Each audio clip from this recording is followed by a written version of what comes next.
What's up everybody and welcome back to another video. Today I have the Solei-X8. This is a 16-inch bike that has a peak watt power of 2,000 watts. And this bike is going to be perfect for riders that are 4 foot all the way up to 5'9". But in this video today, we're going to be building this bike. I'm going to be showing you some of the features and how to put this together. Make sure you stay tuned for a full review on this bike. Coming up later on my channel, I'm going to be going over this entire bike and all the features on it. We're even going to go for a ride. So make sure you subscribe so you don't miss that video.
I really like how it has Fender's like dirt bike, the front and the rear.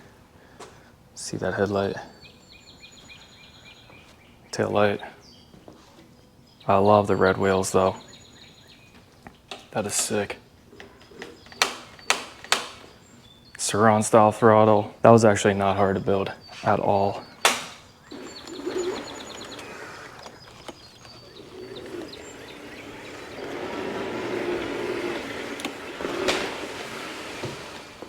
Alright guys, and that is it. We just assembled the Solei-X8. This thing is awesome. Check it out so far. We got the red wheels, as you've been seeing in the video, and I love the accent of the shock. As I was sitting in already, it feels super comfortable, so I'm excited to do a full review on this bike. This is going to be good for a teen because it is going to have the 16-inch wheels, so it's going to be on the smaller end. But guys, look at these fenders. Looks like a dirt bike, got the brake lights and the headlights, so it's going to keep you nice and safe. But that was a super easy build. Directions were very easy to follow. That suspension actually feels pretty good. I'm 5'11", 150 pounds, so this is what I look like on the bike. Definitely for a little bit of a smaller rider, but make sure you hit the subscribe button because I'm going to be dropping the full review. Already like this bike so far, I'm going to have a link down in the description, so make sure you check that out, and I have a special discount code just for you guys to save some of your money. Thank you guys for watching this video, and I'll see you in the full review.